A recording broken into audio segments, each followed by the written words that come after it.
여름이 되면 누구나 바다를 찾습니다. 뜨거운 햇볕 아래 시원한 바닷바람을 맞으며 신선한 해산물을 즐기는 건 여름의 묘미죠. 특히 싱싱한 회 한 접시는 더위를 잊게 해주는 별미처럼 느껴집니다. 하지만 여러분, 이 즐거운 순간 뒤에 생명을 위협하는 치명적인 위험이 숨어 있다는 사실 알고 계셨나요? 바로 오늘 말씀드릴 비브리오 폐혈증입니다. 비브리오 폐혈증은 비브리오 블리피쿠스라는 세균에 의해 발생하는 무서운 감염병입니다. 이 균은 주로 여름철, 바닷물의 수온이 18도 이상 올라가는 시기에 활발하게 증식합니다. 우리나라의 경우 매년 6월부터 10월 사이, 특히 한여름에 환자가 집중적으로 발생하죠. 겉보기에는 그냥 흔한 세균 같아 보일 수 있습니다.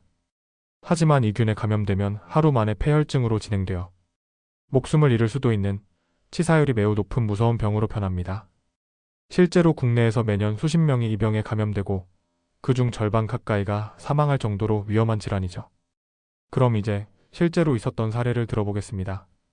얼마 전 여름, 50대 남성이 지인들과 함께 바닷가에서 회를 즐겼습니다. 그는 평소 간 질환을 앓고 있었지만 날 회는 싱싱해야 제 맛이지라며 망설임 없이 해산물을 먹었습니다. 하지만 단 하루 만에 그는 고열과 오한, 극심한 복통을 호소하며 병원으로 실려갔습니다. 의사들은 곧바로 비브리오 폐혈증을 의심했지만 이미 균이 혈액 속으로 퍼져 전신 폐혈증으로 번지고 있었습니다.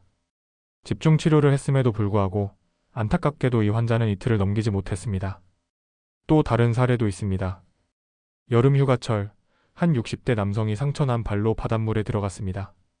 처음에는 단순히 상처가 좀 덧났나 보다 싶었지만 몇 시간 지나지 않아 상처 부위가 시퍼렇게 변하고 물집과 괴사가 퍼지기 시작했습니다. 그리고 곧 온몸에 폐혈증 증상이 나타났습니다. 결국 응급수술까지 받았지만 치명적인 합병증을 피하지 못했습니다. 이렇듯 비브리오 폐혈증은 단순히 음식 문제만이 아니라 해수 접촉을 통한 감염도 얼마든지 발생할 수 있습니다. 특히 간질환, 당뇨, 면역력이 약한 분들에게는 감염 위험이 훨씬 더 높습니다. 여러분, 지금까지 말씀드린 사례들만 들어도 이 질환이 얼마나 빠르고 치명적인지 실감이 되실 겁니다. 즐거운 여름을 한순간에 비극으로 바꿀 수 있는 병, 비브리오 폐혈증. 이제부터는 어떻게 감염되는지, 그리고 왜 이렇게 위험한지 본격적으로 알아보겠습니다.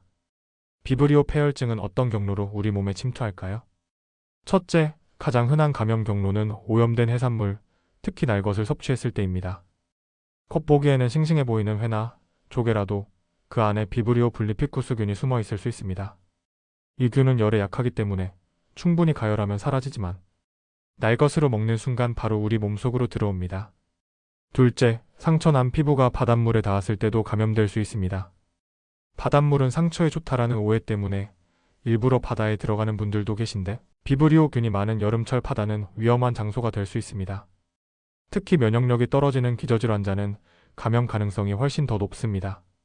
셋째, 고위험군은 아주 작은 양의 균에도 치명적인 영향을 받을 수 있습니다. 대표적으로 간 질환 환자, 당뇨 환자, 암 치료 중이거나 장기 이식을 받은 환자, 노약자 등 면역 저하 상태에 있는 분들이 여기에 해당됩니다. 건강한 사람에게는 비교적 안전한 질환이지만 고위험군에선 감염될 경우 치사율이 50% 정도 되는 무서운 질환입니다. 그럼 비브리오 폐혈증에 걸리면 어떤 증상이 나타날까요? 초기에는 발열, 오한, 설사, 복통 같은 증상이 나타납니다. 마치 단순한 음식 중독이나 장염처럼 보이기 때문에 대수롭지 않게 넘기기 쉽습니다. 하지만 불과 몇 시간 사이의 상황은 급격히 악화됩니다. 피부에 물집이 잡히고 심한 경우 괴사까지 진행되면서 시퍼런 자국이 퍼져나갑니다.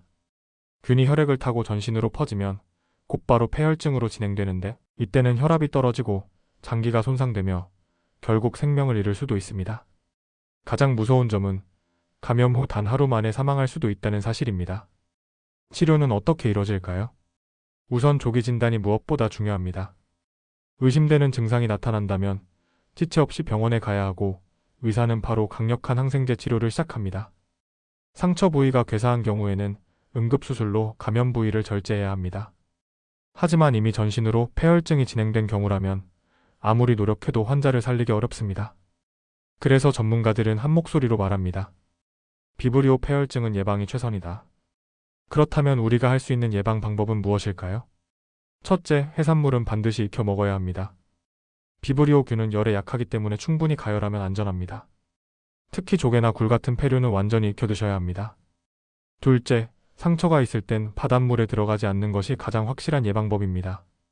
아무리 작은 상처라도 면역력이 낮아진 상태라면 감염될 수 있으니 여름철 해수욕은 조심해야 합니다. 셋째, 고위험군은 날 것을 절대 피해야 합니다. 간질환, 당뇨, 면역 저하 환자라면 여름철 날 해산물은 목숨을 건 도박이라는 사실을 기억하세요. 마지막으로 해산물은 반드시 저온에서 위생적으로 보관해야 합니다. 상온에 방치된 해산물은 금세 세균이 증식해 감염 위험이 높아집니다.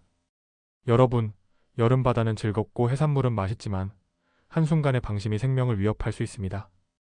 비브리오 폐혈증은 흔하지 않은 병 같아 보여도 걸리는 순간 치명적일 수 있죠. 즐거운 여름을 위해서는 예방이 최선입니다.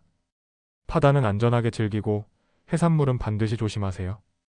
영상이 유익하셨다면 구독과 좋아요 부탁드리겠습니다. 건강한 100세를 위한 준비, 100세 건강 안내소였습니다.